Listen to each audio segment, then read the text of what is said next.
Bonjour à tous. Aujourd'hui, je témoigne par téléphone plutôt que par clavier pour m'adresser directement aux parents d'enfants qui ne sont pas forcément faciles à emmener en voyage. Donc les enfants malades, porteurs de handicap ou bien appareillés comme peut l'être Piwiker avec un respirateur, avec une sonde nasogastrique, avec un scope, etc., etc. Ça peut paraître compliqué. Ça peut paraître compliqué, voire ça peut paraître impossible de partir en voyage. Alors sachez d'abord que ça ne se fait pas du jour au lendemain, ça se fait par étapes. Les parents doivent passer par de nombreuses étapes. C'est un processus. Au départ, on n'ose même pas sortir de la maison, tellement on a peur qu'il arrive quelque chose, tellement ça nous paraît compliqué, insurmontable. Ensuite, on sort, il faut la franchir cette étape, hein. Il faut sortir de chez soi, se forcer. On se rend compte que ça nous fait tellement de bien, on se rend compte qu'on en est capable, on prend confiance, et puis on va de plus en plus loin. Un beau jour, on part en week-end, dormir ailleurs, chez les grands-parents par exemple.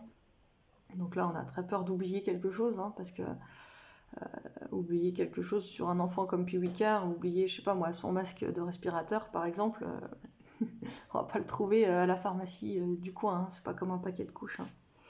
Donc on a très peur d'avoir oublié quelque chose tout du long. Et puis quand on se rend compte qu'on n'a rien oublié, que le week-end se passe bien, ben voilà, pareil, on est rassuré. Et ensuite, on va pouvoir partir sans cette angoisse. Jusqu'au moment où on part en vacances. Donc pour parler des vacances, nous, en famille, on a une petite manie, on va dire, qui est plus qu'une manie, c'est une passion, c'est quelque chose de très profondément ancré. On bivouac. Voilà, on ne part pas en vacances autrement. Soit on reste à la maison, soit si on part, c'est en bivouac.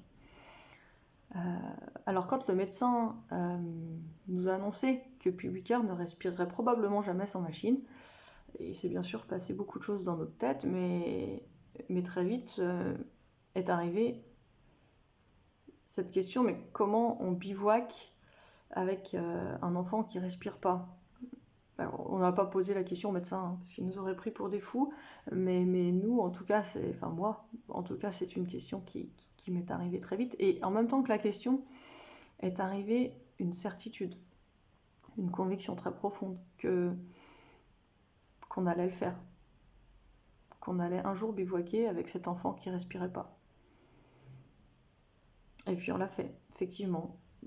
Quand il avait 2 ans, on a bivouaqué. Alors, pour une semaine. Au départ, évidemment, on avait toujours cette peur, hein, et puis tout s'est bien passé, donc maintenant on le fait sans même avoir peur. Alors mon propos ici n'est pas de vous expliquer comment on bivouaque avec un enfant ventilé, hein. Si ça vous intéresse, vous me passerez un coup de fil, je vous raconterai.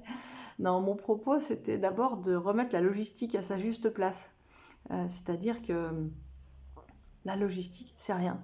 Voilà.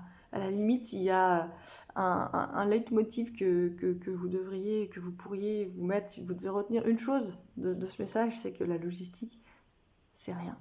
Et ça, vous pouvez vous le dire aussi si votre enfant n'est pas malade, hein, parce que parfois, des parents d'enfants pas malades se noient dans les contraintes logistiques, et en fait, c'est rien. Voilà, c'est rien, la logistique. La vie, elle commence une fois qu'on a dépassé la logistique. Et puis, mon deuxième point, c'est de vous dire que quelle que soit votre passion, aussi stupide qu'elle soit, comme le bivouac par exemple, aussi incompatible qu'elle puisse paraître avec le handicap ou la maladie de votre enfant, ne renoncez pas. Ne renoncez pas. En fait, vous allez trouver des solutions pour que ce soit possible. Vous la connaissez pas encore, la solution, bien sûr, puisque votre enfant, il est unique, votre passion, elle l'est peut-être aussi, et ça va être à vous d'inventer l'adaptation nécessaire. Mais vous allez la trouver parce que vous avez cette ressource. Cette ressource, elle est en vous. Vous ne le savez pas, puisque vous n'avez jamais eu besoin de vous en servir. Et si vous renoncez à votre passion, vous ne saurez jamais que vous êtes capable de ça. Donc ne renoncez pas, commencez par votre passion. Dites-vous que c'est le point non négociable. Vous allez y arriver. Et puis ensuite, vous allez trouver la solution, les solutions. aussi complexe qu'elle soit, vous allez y arriver. Et alors, vous allez vivre dans ces moments-là quelque chose que vous n'avez jamais vécu non plus, qui ne peut pas se décrire, quelque chose non, il n'y a pas de mots. Il n'y a pas de mots, c'est d'avoir un rêve qui s'effondre devant vos yeux et que vous reconstruisez comme ça, avec cet enfant. C'est absolument... C'est extraordinaire. C'est extraordinaire. Et c'est votre enfant qui vous amène jusque-là. C'est votre enfant et c'est merveilleux. Voilà. Alors voilà, juste dire que tout est possible, qu'on n'a pas idée, avant de vivre des choses pareilles, à quel point tout est possible.